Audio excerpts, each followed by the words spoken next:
आत्मा नमस्ते रामराज आज एई संध्यार द्वितीय सेशन कथा आम जिते आरंभ करुचंती ए कथा हूँ स्वर सिद्धि हरिद्वार। बहुत बहुत धन्यवाद आपण भितर थिबा श्री परमात्मा को कोटि कोटि प्रणाम। कोटि कोटि प्रणाम आमर जन्मदाता आमर जन्मदात्री को आमर गुरु को आमर गुरुजन मान को आमर बंधु आमर हिताकांक्षी आमर हितैषी मान पृथ्वी जल अग्नि वायु आकाश समस्त को कोटि कोटि प्रणाम सहित ये सुंदर संध्यार द्वितीय सेशन को आम आरंभ करुचंती जार ना स्वर सिद्धि हरिद्वार। तो ये स्वर कौन आम आगु जानी माँ भवानी माँ पार्वती मनरे एक क्वेश्चन सब आसला जदि सृष्टि एत सुंदर भाव सजे है जदि ये त्रिदेव रहिले देवता माने बापा माँ केबे समस्त को समान नजर देखते जदि यह सत्य आज पृथ्वी पृष्ठ कहीं को लोक धनी को लोक गरीब को लोक खाया पाऊँ को लोक खाया पाऊनी किए निजर स्वास्थ्य संग्राम करुच्ची किए निजर स्वास्थ्य को निज हाथ में झड़े दौची ये अनेक कथा चली माँ पूरा विचलित होती आसी भगवान शिव को पचारुंट एक सुंदर समय मनोवृत्ति भल थिबार देखिकी श्रावण मासर शुक्ल पक्ष सप्तमी से दिन पचारुंट हे भगवान हे देव देव महादेव हे भोले शंकर मो मनरे किसी जिज्ञासा बढ़ुची कृपा करके मत उत्तर देवे कि भगवान स्मित हास्य करिसंती माँ तापर प्रश्न पचारुंट जदि आपण सत्य जदि आपण शिव जदि आपण सुंदर जदि त्रिदेव आपण ए सृष्टिर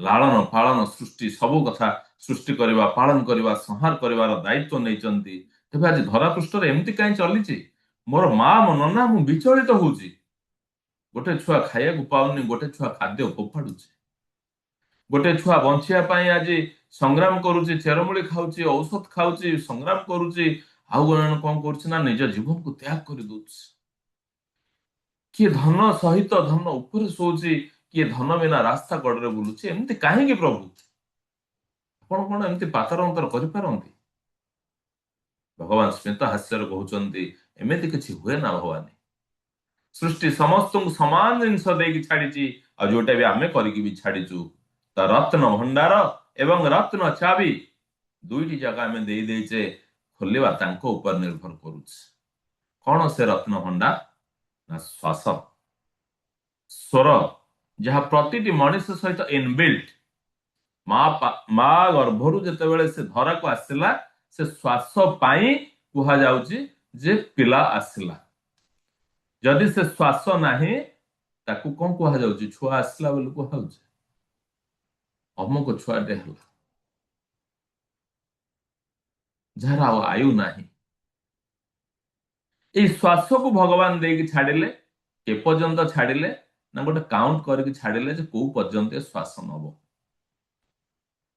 प्रति मुहूर्त आमे ए पिंड ब्रह्मांड सहित गोटे कनेक्शन चली जहाँ फल आम कथा कही पारुचे जहाँ फल आमर डाइजेशन पावर अच्छे जहाँ फल आम अन्य को उपलब्धि करि पारुचे जहाँ फल अन्य लोक आमको उपलब्धि करि पारुचे केवल ये श्वास टिकक ये श्वास जो चलीज फेरबनी से कौन हम ना ये शिव सब पलटि ये जो ज्ञानर कथा भगवान जिते माँ को देते ये ज्ञान हूँ स्वर विज्ञान ना आसला जमती कि यह शिव स्वरदेव बही संपूर्ण भाव लिपिबद्ध अच्छा तो या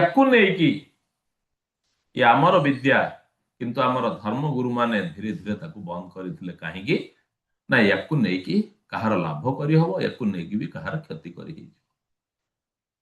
जोटा कि एक लुक्कायित लुप्त प्राय विद्या हो गला किंतु अन्य एक कम्युनिटी अच्छी जोटी छुआ जन्म हेले ताकू स्वर सिद्धि ही ता जीवन को आगू को बढ़िया दि जाए जो कम्युनिटी रे 1000 लोक आप 998 लोक पाइबे बिजनेसमैन 2% आप पाइबे चाकरी करते कहीं से धन को चिन्ह जो स्पष्ट भाव में कह जाए वाणिज्य वसती लक्ष्मी आप जी भी हूँ आम गवर्नमेंट जॉब करुचे अर्थात कौन ना गोटे सेफ्टी जोन में रहा प्रति मास दरमा पाइली बंचिली बास आम जो जो जॉब अच्छे कौन पाए ना सेफ्टी जोन में रहा ନିଜର କ୍ରିଏଟିଭିଟି ଆଉ ଖଟେଇଲେନି, ସେଫ୍ଟି ଜୋନରେ ପାଇଲେ 15,000 20,000 50,000 ଲକ୍ଷେ ପାଇକି ଚାଲିଲେ। କିନ୍ତୁ ସେ କମ୍ୟୁନିଟିରେ ସେ କଥା ନାହିଁ, ଯୋଉଥିପାଇଁ ସେମାନେ ଆଗରେ ଅଛନ୍ତି। କମ୍ୟୁନିଟି କୋଉଟା ଆପଣ ଗେସ୍ କରନ୍ତୁ। ତ ଭଗବାନ ଶିବ ଯୋଉ ବିଦ୍ୟା ଦେଲେ ସେ ହଉଛନ୍ତି ସ୍ୱର ବିଜ୍ଞାନ। ଅନୁରୂପ ଭାବରେ ଯେମିତିକି ଗୀତା ଆମର ପ୍ରସ୍ତୁତ, ଭଗବାନ ଶ୍ରୀକୃଷ୍ଣ ସଖା ଅର୍ଜୁନଙ୍କୁ ଯାହା କହିଛନ୍ତି, ତାଙ୍କର ମୁଖ ନିଃସୃତ ବାଣୀ ଯାହା ଯେମିତି ଗୀତା ହେଇଛି, ଠିକ ସେମିତି ଭଗବାନ ଶିବ ଶଙ୍କର ମା ଭବାନୀଙ୍କୁ ଯୋଉ କଥା ଏ ମାନବ ସମାଜର କଲ୍ୟାଣ ପାଇଁ ଦେଇଛନ୍ତି, ସିଏ ହଉଛନ୍ତି ଶିବ ସ୍ୱରୋଦୟ। ଏଇ ସ୍ୱରୋଦୟକୁ ବର୍ତ୍ତମାନ ଆମେ କୋଟି କୋଟି ନମନ କରୁଛନ୍ତି ସେଇଭଳି ମେଣ୍ଟର ମାନଙ୍କ ପାଖରେ, ଯୋଉମାନଙ୍କର ପ୍ରଚେଷ୍ଟାରେ ବର୍ତ୍ତମାନ ଭାରତ ବର୍ଷରେ 20-30ଟି ଅର୍ଗାନାଇଜେସନ ସ୍ୱର ବିଜ୍ଞାନ ଆରମ୍ଭ କରି ସାରିଛନ୍ତି। ଯିଏ ଯାହା ଲେବୁଲରେ ବର୍ତ୍ତମାନ ସ୍ୱର ବିଜ୍ଞାନ ବାଣ୍ଟୁଛନ୍ତି, ଆଉ ଓଡ଼ିଶାରେ ଆମେ ଅତି କମରେ 100 ଲୋକ ସ୍ୱର ବିଜ୍ଞାନୀ ହେଇ ସାରିଛନ୍ତି। ଏ କଥାକୁ ବି ଆମକୁ ଆଗକୁ ବଢେଇବାର ଅଛି। ଆମେ ସମସ୍ତଙ୍କୁ ସ୍ୱର ବିଜ୍ଞାନୀ କରାଇବା ଲକ୍ଷ୍ୟରେ ଅଛି, ଯୋଉଥିପାଇଁ ଆମର ପ୍ରଥମ ମଞ୍ଚ ଆମେ ରଖିଥିଲେ ଚାନ୍ଦପୁରରେ। ଏବେ ଯିବା ଆମେ ହିମାଳୟର ପାଦ ଦେଶକୁ, ଶିବାଲିକ, ଯୋଉଠି ଜପ ତପର ଭୂମି, ଯୋଉଟାକୁ ତପଭୂମି ବୋଲି କୁହାଯାଏ, ଯୋଉଟାକୁ ଦେବଭୂମି ବୋଲି କୁହାଯାଏ, ସେଇ ପରିସରରେ, ସେ ଅନୁକୂଳ ବାତାବରଣରେ ଆମେ କିଛି ଦିନ ନିଜକୁ ହଜେଇ ଦବା। ଆଉ ଏଥରର ସ୍ୱର ସିଦ୍ଧି ହରିଦ୍ୱାର ହଉଛି ଏକ ଅନନ୍ୟ ମାନେ ପ୍ରୋଗ୍ରାମ। କଣ ଅନନ୍ୟ ପ୍ରୋଗ୍ରାମ ନା, 9 ଦିନ ଆମର କ୍ଲାସ ହବ। ଦେଖିବା ପାଇଁ 2 ଦିନ, 9 ଦିନ ଆମର କ୍ଲାସ ହବ, ଟ୍ରେନରେ ଯିବା ଠାରୁ ଟ୍ରେନରେ ଫେରିବା ପର୍ଯ୍ୟନ୍ତ। କାହିଁକି ନା ସମାନ ମନୋବୃତ୍ତିର ଲୋକ ଯେତେବେଳେ ଏକାଠି ହେବେ, ଗୋଟିଏ ବିଷୟ ହିଁ ଟପିକ ଆଲୋଚନା ଚାଲିବ। କେହି କେବେ ପର ଚୁଗୁଲି ସେଠି କରିବେ ନାହିଁ। ଅନ୍ୟମାନେ ଏକାଠି ହେଲେ ପର ଚୁଗୁଲି କରନ୍ତି, କିନ୍ତୁ ଏଇ ଯୋଉ ମହାନ ଆତ୍ମା ମାନେ ଏକାଠି ହେବେ, ଏଠି ସବୁ ପ୍ରକାର ଟ୍ରେନର ବି ଅଛନ୍ତି। ମତେ ଛାଡିଦେଲେ ଆହୁରି ଅନେକ ଟ୍ରେନର ଅଛନ୍ତି, ଯିଏ ଯୋଉ କ୍ଷେତ୍ରରେ ପାରଙ୍ଗମ, ନିଶ୍ଚିତ ଭାବରେ ସେ ତାକୁ ନେଇକି ଆଲୋଚନା କରିବେ। ଏଠୁ ଯିବେ ଗୋଟେ ରୂପରେ ଆମର ଭାଇ ଭଉଣୀ ମାନେ, ସେଠୁ ଆସିଲା ବେଳକୁ ରୂପ ବଦଳି ଯାଇଥିବ। ଯେମିତିକି ଆମେ କରୁଛେ କଣ, ମାନେ ନାଡି ଶୋଧନ କରୁଛେ। ମୁଁ ଯେମିତି କୁହେ, ନାଡି ଶୋଧନ ପୂର୍ବରୁ ଫଟୋ ଉଠାନ୍ତୁ, ନାଡି ଶୋଧନ ପରେ ଫଟୋ ଉଠାନ୍ତୁ। ଏଠି ଯାହା ବି ଆମର ଯୋଉମାନେ ଚଢିବେ, ଫେରିଲା ବେଳକୁ ପୁରା ଆତ୍ମବିଶ୍ୱାସରେ ଭରପୁର ହେଇକି ଫେରିବେ। ଯୋଉ ଆତ୍ମବିଶ୍ୱାସ ହିଁ ଆଗକୁ ନିଏ। ତେଣୁ ଏ 2 ଡେଜର କ୍ଲାସ ନୁହଁ, 5 ଡେଜର କ୍ଲାସ ନୁହଁ, ଏ ପୁରା 9 ଡେଜର କ୍ଲାସ। ଆମେ 22ରେ ଫେରିବା, ଚଢିବା, 1ରେ ଫେରିବା, 11 ଦିନ ମଝିରେ ରହିଲା 9 ଦିନ। ଏ 9 ଦିନ ଆମେ ସମସ୍ତେ ଏକାଠି ରହୁଛୁ। ଇଏ ହଉଛି ୟାର ସବୁଠୁ ବଡ ସଫଳତା। କଣ ପଢା ହବ କଣ ପଢା ହବନି ସିଏ ଅଲଗା କଥା। ଏକା ମାନସିକତାର ଲୋକ ଗୋଟିଏ ଜାଗାରେ ଖାଇବା ପିଇବା ରହିବା ଆଲୋଚନା କରିବା, ଏସବୁ 9 ଡେଜ। ତେଣୁ ଏଇଟା ହଉଛି ଆମର ସବୁଠୁ ବଡ ବୋନସ। ଏକୁ ନାଁ ରଖିଛେ ଆମେ ଆଓ ଚଲୋ ହରିଦ୍ୱାର, ହେଲା। ଯୋଉଭଳି ଭାବରେ ଆମର ବିଭିନ୍ନ ମନୀଷୀ ମାନେ ବିଭିନ୍ନ ସମୟରେ ଡାକରା ଦେଇଛନ୍ତି, ସେଭଳି ଭାବରେ ଆଜି ପ୍ରଫୁଲ୍ଲ ସାରଙ୍କର ମାନେ ଏଇଟା ମାନସିକ କଥା। ମୁଁ କେବେ ତାଙ୍କୁ କହିନି ଏମିତିଆ ଗୋଟେ ରଖନ୍ତୁ ଟ୍ୟାଗ ଲାଇନ ବୋଲି, ସେ ରଖିଛନ୍ତି। ବହୁତ ବହୁତ ଧନ୍ୟବାଦ। ବହୁତ ସୁନ୍ଦର ଭାବରେ ଚିନ୍ତା କରିକି ରଖିଛନ୍ତି। ଆଓ ଚାଲ ହରିଦ୍ୱାର, ଆସ ଆମେ ହରିଦ୍ୱାର ଯିବା। ତ ଏଇ ଯୋଉ ହରିଦ୍ୱାର ଯିବା, କଣ କରିବା ଆମେ ନା, ପୁରୀରେ ପୁରା କେମିତି ସଜେଇଛନ୍ତି ଦେଖନ୍ତୁ। 8:45ରେ ଆମେ ପୁରୀ ଛାଡିବା। ଯୋଉମାନେ ଆମ ସହିତ ପୁରୀ ଆସୁଛନ୍ତି, ପୁରୀରେ ଚଢିବେ, ବହୁତ ଭଲ। ଆମେ 8:45ରେ ପୁରୀରେ ଆମେ କଳିଙ୍ଗ ଉତ୍କଳ ଏକ୍ସପ୍ରେସ ରେ ଆମେ ଆରମ୍ଭ କରୁଛନ୍ତି। ପୁରୀ ରେଲୱେ ଷ୍ଟେସନ 8:45, ଏଇଠୁ ଆମର ଯାତ୍ରାର ଶୁରୁଆତ ହଉଛି। ପରବର୍ତ୍ତୀ ସମୟରେ ଭୁବନେଶ୍ୱରରେ ଆମେ 10ଟାରେ ପହଞ୍ଚୁଛୁ। ଇଏ ଟେଣ୍ଟାଟିଭଲି ବର୍ତ୍ତମାନ ଟାଇମ ଟେବୁଲକୁ ନେଇକି ରେଲୱେରେ ଲେଖା ହେଇଛି। ସେ ସମୟରେ କିଛି 5-10 ମିନିଟ ଏପଟ ସେପଟ ହେଇପାରେ, କଣ ହେଇପାରେ। ତାପରେ ଆମେ ଭୁବନେଶ୍ୱରରେ ପହଞ୍ଚୁଛୁ। ଭୁବନେଶ୍ୱରରେ ମାନେ ସେତେବେଳକୁ ତ ହର ହର ମହାଦେବ ନାଦରେ କମ୍ପିବ। ଏଥର ଟ୍ରେନ ଆମର ହର ହର ମହାଦେବ। ଏଥର ଆମର କୋଡ ୱାର୍ଡ ହଉଛି ହର ହର ମହାଦେବ। ବୁଝିପାରୁଛନ୍ତି? ପୁରା ମାନେ ହର ହର ମହାଦେବ।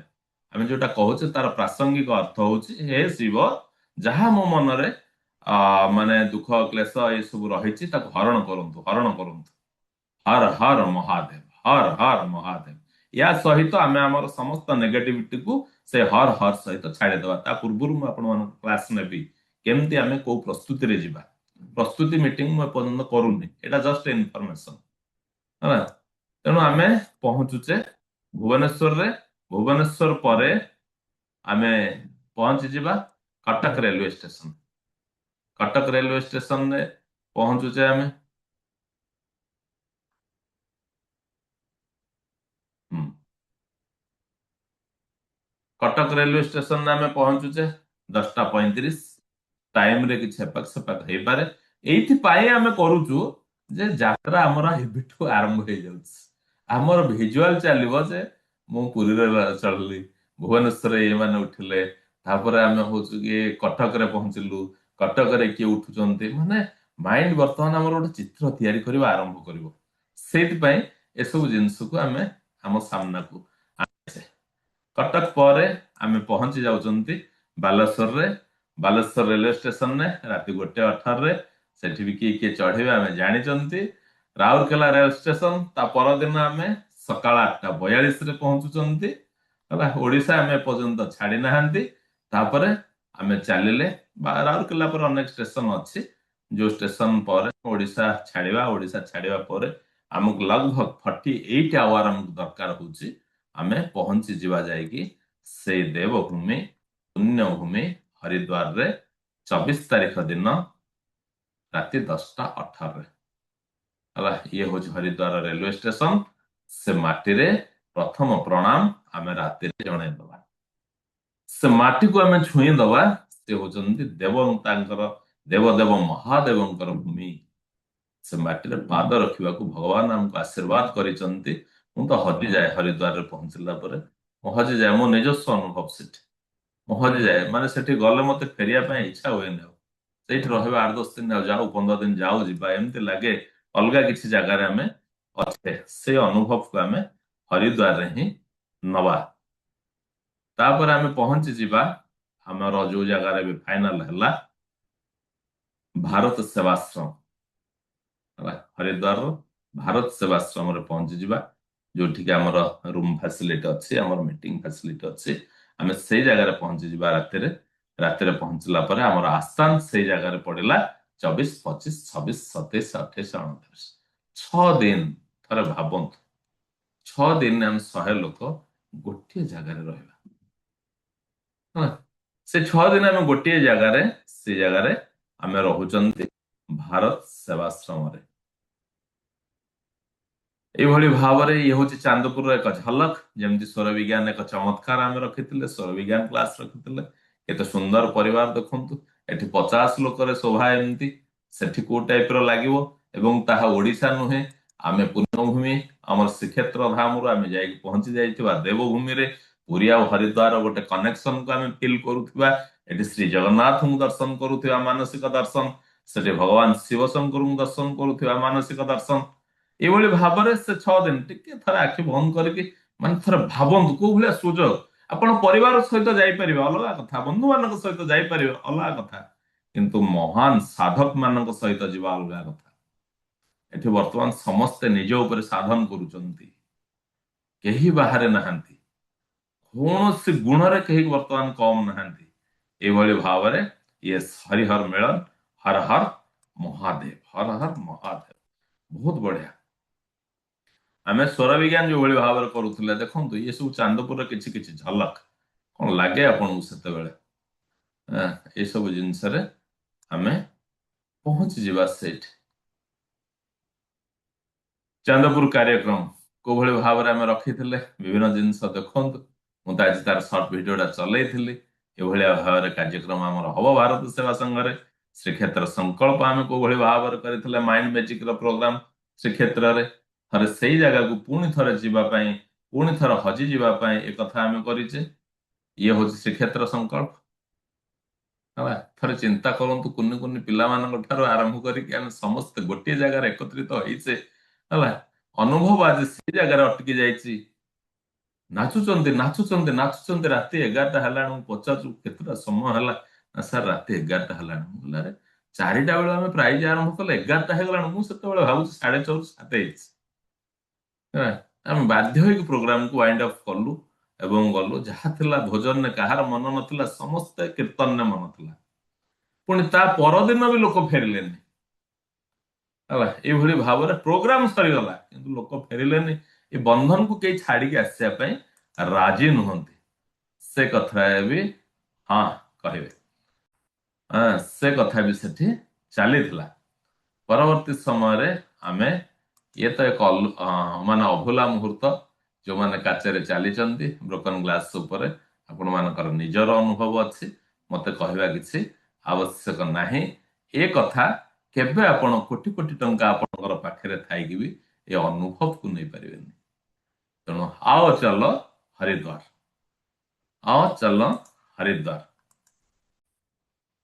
ତ ସେଇଭଳି ଭାବରେ ଭୋଜନ ସବୁବେଳେ କରନ୍ତି କିନ୍ତୁ ଏ ଭୋଜନର ମାନେ ଅନୁଭବ କିଛି ନିଆରା ହେଲା ଏ ଭୋଜନର ଅନୁଭବ କିଛି ନିଆରା କଣ ଖାଉଛନ୍ତି ଆପଣ କେମିତି ଖାଇବେ ସେ ତରିକା ବି ଏଠି ଶିଖିଗଲେ ହେଁ, ତାପରେ ତା ପରଦିନର ଇଏ ଏକ ଅଭୁଲା ମୁହୂର୍ତ୍ତ ଯୋଉଟା କି ଏଇଟା କେବେ ଆମର ମୋର ପରିକଳ୍ପନା ଭିତରେ ନଥିଲା ଅନଏକ୍ସପେକ୍ଟେଡ ଗିଫ୍ଟ ଯୋଉଟାକୁ କୁହାଯାଏ ହଠାତ୍ ପ୍ରୋଗ୍ରାମ କଲେ ସାର୍ ମାନେ କଲେ ସାର୍ ଯିବା ସମୁଦ୍ର ଯିବା ମୁଁ ଯିବା ନା ହଁ ଯିବା ଚାଲୁନ ଯିବା ସେଠି ଯାଇକି ପହଞ୍ଚିଲା ବେଳକୁ ଟିକେଟ କରିସାରିଲେଣି କଣ ନା ବୋଟ ରେ ଯିବା ଭିତରକୁ ଯିବା ସମୁଦ୍ର ଭିତରକୁ ଯିବା ନା ହଁ ଯିବା ହଁ ଚାଲ ବୁଝିପାରୁଛନ୍ତି ନା ଏଇ ଯୋଉ କଥା ଯେମିତି ଏବେ ଆମେ ଯାଇଥିଲୁ ମାନେ ଚାନ୍ଦିପୁର ଯାଇଥିଲୁ ସମୁଦ୍ର ଗର୍ଭରେ 2 କିଲୋମିଟର ଆମେ ଭିତରକୁ ଗଲୁ ଚାଲିକି ଏ ଯୋଉ ଅନୁଭବ ଏ କେବଳ ୟୁନିଭର୍ସ ଆପଣଙ୍କର ମାଇଣ୍ଡ ସେଟ ଅନୁସାରେ ଅନଏକ୍ସପେକ୍ଟେଡ ଗିଫ୍ଟ ଦିଏ ସେଇ ହିସାବରେ ଆମେ ସମୁଦ୍ର ଭିତରେ ବି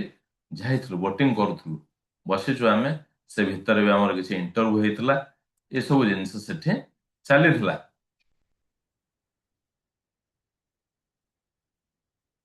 ଏସବୁ ବୋଟିଂ ବହୁତ ଖୁସି ଦେଖନ୍ତୁ ଏସବୁ ଖୁସିର ଜୁଆର ଖୁବ କମ ସମୟରେ ଆସେ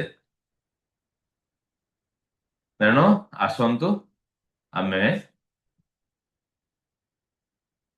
25/5 ଆମ କ୍ଲାସ ଠୁ ନେଲେ କିନ୍ତୁ ଆମର ଯାତ୍ରା ଆରମ୍ଭ ହଉଛି 22 ତାରିଖରେ 25 ତାରିଖ ଏଇଥିପାଇଁ ଆମେ ନେଲେ କି 22 ତାରିଖରେ ଆମେ ଏଠୁ ବାହାରୁଛେ 24 ତାରିଖରେ ଆମେ ପହଞ୍ଚୁଛେ 24 ଆମର ସେଠି ରେଷ୍ଟ 25 ତାରିଖରେ ଆପଣ ମାନେ ପ୍ରଥମେ 25 ତାରିଖ ଋଷିକେଶ ଟାକୁ ବୁଲିଯିବେ ନହେଲେ ହରିଦ୍ୱାର ଟାକୁ ବୁଲିଯିବେ ଆମେ ପ୍ରୋଗ୍ରାମ କରିବୁ କଥା ସେ ଅନୁସାରେ ବି ଆଗକୁ ଆଗଉଛି ଆମର ସଂଖ୍ୟା ଯେତେବେଳେ ଟିକେଟ ଅନୁସାରେ ଫାଇନାଲ ହେଇଯିବ କାହିଁକିନା ଟିକେଟ ଆମକୁ ମେ ମାସ ଏଇ ଯୋଉ ମାର୍ଚ୍ଚ 15 ସୁଦ୍ଧା ଆମର ଟିକେଟ ପ୍ରାଇସ୍ ଆପଣ ମାନେ ଦେଇ ସାରିଲା ପରେ ଆମେ ଟିକେଟ ବୁକ୍ କରିଦବୁ ଟିକେଟ ଯେତିକି ସଂଖ୍ୟା ହେଲା ସେମାନେ ହଉଛନ୍ତି ପ୍ରକୃତରେ ଅର୍ଗାନାଇଜ ୱେରେ ଯିବେ ଆମେ ଦେଖିଲେ ଆମ ପାଖେ 50 60 80 କେତେ ହେଲେ ତା ସଂଖ୍ୟା ଅନୁସାରେ ଆମେ ଗାଡି ବାହାର କରିଦବା ଗାଡି ସେଠି ଫିକ୍ସ କରିଦେଲେ ଯୋଉଟା କି ଆପଣ ପ୍ରଦୀପ ସାର୍ ପ୍ରପୋଜାଲ ଦଉଥିଲେ ପ୍ରଦୀପ ସାହୁ ସାର୍ ଗାଡି ରଖିଦେଲା ମାନେ ଆମେ ସମସ୍ତେ ଏକାଠି ଯିବା ଯେକୌଣସି ଜାଗା ବୁଲିବା ପାଇଁ ଅଟୋ ଫଟୋ କରିକି ଯିବାର ନାହିଁ କିନ୍ତୁ ଏଇଟା ବି ଜାଣିଥାନ୍ତୁ କି ଆମେ ଯୋଉ ପ୍ରାଇସ୍ ବର୍ତ୍ତମାନ ରଖିଛେ ସେ ପ୍ରାଇସ୍ ରେ ଆପଣଙ୍କର ଯିବା ଆସିବା ଖର୍ଚ୍ଚ ଏବଂ 26 ତାରିଖ 27 ତାରିଖ 2 ଦିନ ଖାଇବା ପିଇବା ଖର୍ଚ୍ଚ ଯୋଉଟା ହଉଛି ଆମର ଟ୍ରେନିଂ ଯୋଉ 2 days ବାକି 24 ତାରିଖରୁ 29 ତାରିଖ ପର୍ଯ୍ୟନ୍ତ ରୁମ୍ ଚାର୍ଜେସ୍ ଏଇଟା ଆମ ପ୍ଲାଟଫର୍ମ ବିୟର କରିବ ଆଉ ଟ୍ରେନରେ ଯିବା ଆସିବା ଆପଣ ସେଠି ବୁଲିବା ଆପଣ କିଛି ସପିଂ କରିବା ଅନ୍ୟ 4 ଦିନ ଖାଇବା ପିଇବା ଏସବୁ ଆପଣଙ୍କୁ ନିଜେ କରିବା ପାଇଁ ପଡିବ ଆମେ ଯୋଉ 19,999 ରଖିଛେ ବା 995 ରଖିଛେ ଯାହା ବି ରଖିଛେ 20,000 ସେଇଥିରେ ଆପଣଙ୍କର ଯିବା ଆସିବା ଟୁ ଫେୟାର ଦିଟା ଯାକ ଫେୟାର ଥାର୍ଡ କ୍ଲାସ ଏସି ର ଟିକେଟ 6 ଦିନ ରହିବା ରୁମ୍ ଚାର୍ଜେସ୍ 2 ଦିନ ଖାଇବା ପିଇବା ଏସବୁ ତା ସହିତ ଇନକ୍ଲୁଡ ରହିଛି ତା ସାଙ୍ଗରେ ବହୁତ କଥା ଇନକ୍ଲୁଡ କଣ ରହିଛି ନା ଆମେ ସାଙ୍ଗ ହେଇକି 9 ଦିନ ରହିବା ଆଉ କୌଣସି ଫିଜ୍ ନାହିଁ ସାଙ୍ଗ ହେଇକି 9 ଦିନ ଫେରିବା କୌଣସି ଫିଜ୍ ନାହିଁ ଯେତେ ପରାମର୍ଶ ଯେତେ ଆଲୋଚନା ଯେତେ ଡିସ୍କସନ ତା ଭିତରେ ମାନେ ସବୁ କିଛି ଫ୍ରି ଏ ସହିତ ଆମେ ଯାଉଛେ ସେଥିପାଇଁ ଏଠି 25 ତାରିଖ ଲେଖା ହେଇଛି ଚलो ଘୁମକର ଆତା ହେ ହଁ 25 ତାରିଖରେ ବୁଲିଆ ଯିବା ବୁଲି ସାର୍ ଲେଖିଛନ୍ତି ଠିକ ଅଛି ହରିଦ୍ୱାର ଏମିତି ଅନେକ ପ୍ଲେସ ଅଛି ଯୋଉଟା କି ହର କି ପୌରୀ ଯୋଉଠି ଗଙ୍ଗା ମାଙ୍କର ଆଳତି କରାଯାଏ ହେଲା ଆଉ ମନସା ଦେବୀ ଆପଣଙ୍କର ଚଣ୍ଡୀ ଟେମ୍ପୁଲ ଦକ୍ଷ ପ୍ରଜାପତି ଟେମ୍ପୁଲ ଆପଣଙ୍କର ପବନ ଧାମ ଗଙ୍ଗା ଆରତୀ ସପ୍ତରିଷି ଆଶ୍ରମ ମାୟାଦେବୀ ଟେମ୍ପୁଲ ବହୁତ କଥା ଅଛି କିନ୍ତୁ ଯେତେ ସମ୍ଭବ କାହିଁକି ନା ହରିଦ୍ୱାରକୁ ଯଦି ସମ୍ପୂର୍ଣ୍ଣ ବୁଲିବାକୁ ଚାହିଁବା ଆମେ ହରିଦ୍ୱାର ଋଷିକେଶକୁ 5 6 ଦିନ ଦରକାର ହବ ମାନେ କେବଳ ହରିଦ୍ୱାର ଋଷିକେଶକୁ ତା ବାଦ ଆପଣଙ୍କର ମସୁରୀ ଅଛି କେଦାରନାଥ ଅଛି ବହୁତ କଥା ଅଛି ସେ କଥା ହେଲେ 15 ଦିନ ଲାଗିଯିବ ଆମେ ଯୋଉ 3 ଦିନ ଆମ ହାତରେ ରଖିଲେ ଯେତେ ସମ୍ଭବ ଜାଗା ବୁଲିବା ପାଇଁ ବୁଲିଯିବା କାହିଁକି ନା ଗୋଟେ ଦିନ ପୁରା ହରିଦ୍ୱାର ଗୋଟେ ଦିନ ପୁରା ଋଷିକେଶ ଆଉ ଗୋଟେ ଦିନ ଆପଣ ମାନେ ଯିଏ ଚାହିଁବେ ଲୋକାଲରେ ବୁଲିବେ, କିଏ ଚାହିଁବେ ତା ପରଦିନ ଆସିବା ନାହିଁ ମୁଁ ରେଷ୍ଟ ନେବି ସେ ରେଷ୍ଟ ନେଇପାରିବେ, କିଏ ଚାହିଁବେ ମସୁରୀ ଯିବା କଥା ଯାଇପାରିବେ। ସେ ପ୍ରୋଗ୍ରାମ ଉପରେ ଏ କଥା ରହିବ। ଭଗବାନ ଶିବଜୀଙ୍କର ବିଭିନ୍ନ ସ୍ଥାନକୁ ଆମେ ମାନେ ଦର୍ଶନ କରିବା। ଏଇ ସବୁ ଷ୍ଟାଚୁ ସବୁ ସେ ଜାଗାରେ ରହିଛନ୍ତି। ଗଙ୍ଗା ଘାଟରେ ସ୍ନାନ କରିବା ହେଲା। ଗଙ୍ଗା ଘାଟରେ ସ୍ନାନ କରିବା ଆଜି ଅନେକ ଲୋକଙ୍କ ପାଇଁ ବି ଫାଷ୍ଟ ଟାଇମ ହବ। ଆମ ଭିତରେ ଅନେକ ଲୋକ ଅଛନ୍ତି ଯେ କି ଗଙ୍ଗାରେ ବି ସ୍ନାନ କରିନାହାନ୍ତି। ଗଙ୍ଗାରେ ସ୍ନାନ କରିବା ହବ। ଆଉ ସବୁଠୁ ବଢିଆ ଗିଫ୍ଟ କଣ ନା, ଆପଣ ଅନେକ ଜାଗାକୁ ଗଲେ କାହା ପାଇଁ ପ୍ରସାଦ ଆଣିକି ଦଉଥିଲେ ବନ୍ଧୁବାନ୍ଧବଙ୍କୁ, ଘରକୁ କିଛି ବନ୍ଧୁ ମାନେ ପ୍ରସାଦ ନେଇକି ଆସୁଥିଲେ କି ଫ୍ରୁଟ୍ସ ନେଇକି ଆସୁଥିଲେ। ଏଠୁ କିନ୍ତୁ ଆପଣ ପୁରା ଗଙ୍ଗା ଜଳ ନେଇକି ଆସିବେ ହେଲା, ବନ୍ଧୁମାନଙ୍କୁ ଗିଫ୍ଟ କରିପାରିବେ, ଘରେ ରଖିପାରିବେ। ଏବେ 3 ବର୍ଷ ହେଲା ଆମ ଘରେ ଗଙ୍ଗା ଜଳ ପୁରା ମାନେ ଷ୍ଟକ୍, ବହୁତ ଲୋକଙ୍କୁ ଦଉଛୁ ଆମେ ଗଙ୍ଗା ଜଳ। ମାନେ ଲୋକ ଜାଣିଗଲେଣି ଶୁଦ୍ଧ ଗଙ୍ଗା ଜଳ ପାଇଁ କହୁଛନ୍ତି ଆମକୁ, କାହିଁକି ନା ଆମେ ଯେତେବେଳେ ବି ଯାଉଛୁ ଗୋଟେ ଦିଟା ବ୍ୟାରେଲ ନେଇ ଆସୁଛୁ ହେଲା। ତାକୁ ବି ଆପଣ ପୁରା ଭରିକି ନେଇକି ଆସିପାରିବେ। ଇଏ ହଉଛି ଗୋଟେ ବହୁତ ବଡ ଗିଫ୍ଟ ଗଙ୍ଗା ଜଳ। ହଁ, ଗଙ୍ଗା ଘାଟର ସ୍ନାନ ହେଇପାରିବା, ଆରତି ଦର୍ଶନ କରିପାରିବା ହେଲା। ଏଇ ଷ୍ଟାଚ୍ୟୁଟାକୁ ଓଡିଶାର ଜଣେ କରିଛନ୍ତି, ଆପଣ ଋଷିକେଶରେ ଦର୍ଶନ କରିପାରିବେ। ଏଇ ଫଟୋଟାକୁ ସ୍କ୍ରିନଶଟ କରିକି ଯଦି ରଖିବା କଥା ରଖନ୍ତୁ। ଇଏ ହଉଛି ସେ ଯୋଉ ଆଶ୍ରମଟା ନାଁ ମୋର ମନେ ପଡୁନି, ଠିକ ଅଛି ଆଶ୍ରମ, ସେ ଆଶ୍ରମର ଫ୍ରଣ୍ଟରେ ଏଇଟା ଅଛି। ସେଇଠି ଗଙ୍ଗା ଆରତି ହୁଏ। ଏଇଟା ହଉଛି ଋଷିକେଶର। ଆଉ ଏଇଠି କଟକର ଜଣେ ଆର୍ଟିଷ୍ଟ ସେଇଟାକୁ ଯାଇକି ବନେଇଥିଲେ। ପରମାର୍ଥ ଆଶ୍ରମ, ପରମାର୍ଥ ନିକେତନ ହେଲା। ଋଷିକେଶର ପରମାର୍ଥ ନିକେତନ ବା ପରମାର୍ଥ ଆଶ୍ରମ, ତା ଫ୍ରଣ୍ଟରେ ଗଙ୍ଗାର ଘାଟ ରହିଛି, ବହୁତ ସୁନ୍ଦର ଆରତି ହୁଏ। ଆଉ ଏଇ ଜିନିଷଟିକୁ ଆମର କଟକର ଜଣେ ଓଡିଆ ପୁଅ ଏଇଠିକି ବନେଇଥିଲେ, ଯାହାର ଫଟୋ ମୁଁ ଆଣିଥିଲି। ସାର୍ ସେଇ ଫଟୋଟିକୁ କେମିତି ରଖିଛନ୍ତି, ବହୁତ ବଢିଆ, ବହୁତ ବହୁତ ଧନ୍ୟବାଦ। ଗଙ୍ଗା ଘାଟ ସ୍ନାନ ଦେଖନ୍ତୁ, ଗଙ୍ଗା କୋଉ ଭଳି ଭାବରେ ବହି ଯାଇଛି। ଏମିତି ତଳକୁ ଓହ୍ଲେଇବେ, ଏଇ ଶିଙ୍କୁଳିକି ଧରିକି ବୁଡ ପକେଇବାର ଅଛି। ଦେଖା ଯାଉଥିବା ଆଣ୍ଠୁଏ ପାଣି, କିନ୍ତୁ ସ୍ରୋତ ବହୁତ ଟାଣୁଆ ସ୍ରୋତ, କରେଣ୍ଟ ଥାଏ। ଦକ୍ଷ ପ୍ରଜାପତି ମନ୍ଦିର ଆମେ ଆଲୋଚନା କରୁଥିଲେ, ବୁଲିଯିବା ଦକ୍ଷ ପ୍ରଜାପତି ମନ୍ଦିର, ବହୁତ ବଢିଆ ଜିନିଷ।